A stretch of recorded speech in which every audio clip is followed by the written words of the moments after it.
वाराणसी। दिनांक 22 मई। प्राचीन संत कबीर प्राकट्य स्थली लहरतारा में 10 दिवसीय कबीर वाणी कार्यशाला का उद्घाटन प्राकट्य स्थली के महंत गोविंद शास्त्री की अध्यक्षता में हुआ। कार्यक्रम के मुख्य अतिथि के रूप में आकाशवाणी वाराणसी के उपनिदेशक राजेश गौतम, विशिष्ट अतिथि विनय पांडे एवं गौरव खंडेलवाल थे। कार्यशाला में प्रशिक्षण के रूप में कुशल संगीतकार देवेंद्र दास ने कबीर वाणी के गायन के माध्यम से प्रस्तुत किया। इस अवसर पर राजेश गौतम ने कहा कि आज कबीर की वाणी जन जन तक पहुंचाने के लिए इस तरह का यह पहला प्रयास होगा, इसको निरंतर बनाए रखना होगा। विनय पांडे ने कहा कि कबीर की वाणी जीवन का सार बताने वाला वाणी है। गौरव खंडेलवाल ने कहा कि आज कबीर वाणी की हम सभी का जरूरत है, ये हमें मार्ग दिखाता है। महंत गोविंद दास शास्त्री ने कहा कि यह हमारा प्रयास है कि इस तरह के कार्यक्रम हम लगातार करते रहेंगे, जिससे कबीर की वाणी को जन जन तक पहुंचाया जा सके। उपस्थित अतिथियों का स्वागत अरविंद गुप्ता ने किया। कार्यक्रम में प्रमुख रूप से चक्रप्राणी ओझा, दिनेश दास, शैलेश बरनवाल, सुरेश दास आदि प्रमुख रूप से थे। शेखर पांडेय। निष्पक्ष काशी न्यूज चैनल को लाइक, शेयर, सब्सक्राइब करें और खबरों से जुड़े रहें।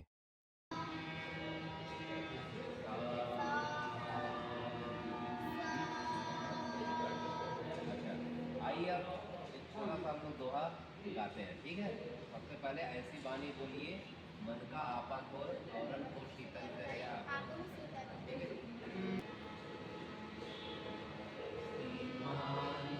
मैं गाऊँ उसके बाद आप गाना है, ठीक है। क्योंकि आपको भी पता है नहीं ना, सुन के आता है, ठीक है।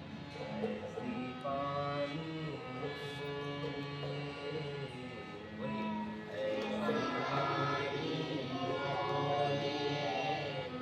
मन का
मैं महंत गोविंद दास शास्त्री, प्राचीन से सदगुरु कबीर साहब प्राकट्य स्थली लहरतारा, काशी, वाराणसी से।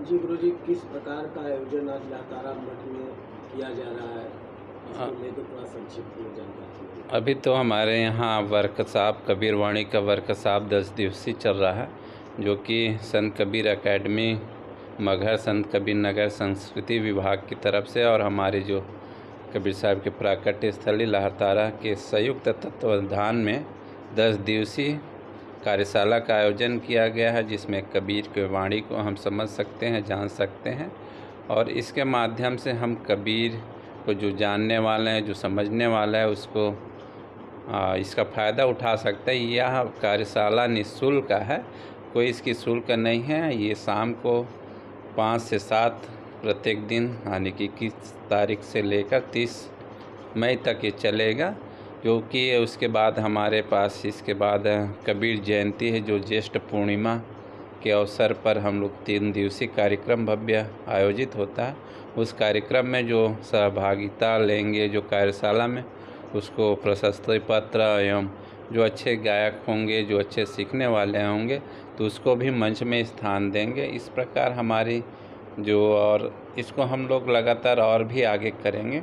तो ये इस तरह उद्घाटन या उसका शुभारंभ करने के लिए कोई मुख्य अतिथि होगा? जी हाँ, कल कार्यक्रम के उद्घाटन में आकाशवाणी के उपनिदेशक राजेश भारती जी थे, विशिष्ट अतिथि के रूप में विनय पांडे जी थे, गौरव खंडेलवाल जी थे और अनेक कई प्रोफेसर डॉक्टर लोग मौजूद थे, जिनकी अध्यक्षता में और कार्यक्रम का उद्घाटन हुआ। और यह कार्यक्रम अच्छा रूप से है और आशा करते हैं कि इसमें अनेक लोग, तमाम लोग भाग लेकर कबीर को समझ सकते हैं, कबीर के बारे में जान सकते हैं। उनके लिए एक सुनहरा अवसर है, मौका है, क्योंकि हम कभी कोई चीज़ होता है ना, किसी चीज़ को जानना है तो गुरु की आवश्यकता होती है। तो हमारे पास जो कबीर को गाते हैं, कबीर को जीते हैं, ऐसे गायक देवेंद्र दास देव जी है जो कबीर को अपने जीवन में उतारे हैं, बचपन से संत रूप में है। तो उनके माध्यम से हम कबीर वाणी को समझ सकते हैं, सीख सकते हैं उनकी सहूलियत के लिए। गुरुजी, आज के वातावरण में जिस तरीके से भागम भाग मचा हुआ है, तनाव लोग जीवन में जी रहे हैं, इसमें कबीर की बाणी, गुरु की जो बाणी बताई गई है कबीर दास की, कितनी कारगर साबित होंगे अगर लोग उसको ग्रहण करते हैं, उनकी बाणी को मानते हैं, चलते हैं, तो कितने लाभकारी है। कबीर की वाणी जो 600 वर्ष पहले कहा गया, आज भी उतने ही कारगर है। कोई उसकी एक बात को हम नहीं झुठला सकते हैं। कबीर साहब ने एक वाणी के माध्यम से कहा कि साईं इतना दीजिए जामे कुटुंब समाए, और मैं भी भूखा ना रहूं, साधु न भूखा जाए। हमें उतना ही इच्छा करना चाहिए जिससे कि हमारा एक तरह परिवार चल सके, हमारे घर में कोई आए गए मेहमान या संत लोग हैं उसको हम कुछ दे सके। और इच्छाएं तो अनंत है, उसको हम कभी पूरा नहीं कर सकते हैं। हमारे पास कुछ नहीं होता है तो हम एक सोचते हैं कि हमारे पास कुछ झोपड़ी छत हो जाए, टीन सेट ही हो जाए, उसके बाद वो भी हो जाता है तो सोचते हैं कि टीन सेट जल रहा है, थोड़ा छत अच्छा से बन जाए, तो ये सोचते हैं। फिर महर सोचते तमाम, कभी इच्छाएं आप कितनों भी प्राप्त कर ले, लेकिन तब ही आप सुखी रहेंगे जब आपके मन में संतोष रहेगा। लेकिन कार्य करिए, कार्य करना पड़ेगा आपको, लेकिन ये इच्छाएं अनंत न रखिए और उसको सरलता से अपने जीवन में उतारिए और कार्य करते रहे। और कार्य करेंगे तो उसकी फल आपको प्राप्ति होगा ही, आज नहीं कल होगा। आज जैसे कि हम बच्चे को स्कूल भेजते हैं, छोटे बच्चे तो नहीं जाना चाहता है, लेकिन जब वो जाता है, धीरे धीरे पढ़ना सीखता है, तो हम उसका आगे एक तरह से सीख ही जाता है। तो हम उस तरह के अपने जीवन में कबीर के वाणी को उतारें। एक एक वाणी जी कबीर का अपने जीवन को सार बताने वाला है, तो उनके माध्यम से हम अपने जीवन को सार्थक बना सकते हैं। कबीर साहब ने कहा ना कि साँच बराबर तप नहीं और झूठ बराबर पाप, और जाके हृदय साँच है ताके हृदय। आज इस भागम भाग के जीवन में लोग इतने झूठ बोलने लगे हैं, इतने लोग अपने दूसरे को धोखा नहीं दे के अपने आप को धोखा दे रहे हैं। हम झूठ बोलते हैं, देखते हैं ना, कभी कभी हम झूठ बोलते हैं तो एक झूठ की वजह से कई झूठे बोलना पड़ता है। जब हम एक सत्य को रख देते हैं तो उसके बाद वही बातें समाप्त हो जाती है।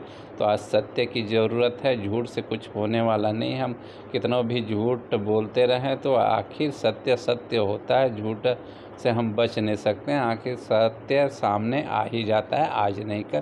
तो इसलिए सत्य कहिए, सत्य के राह पर चलिए, आप भी सुखी रहिए, दूसरे को भी सुखी करिए।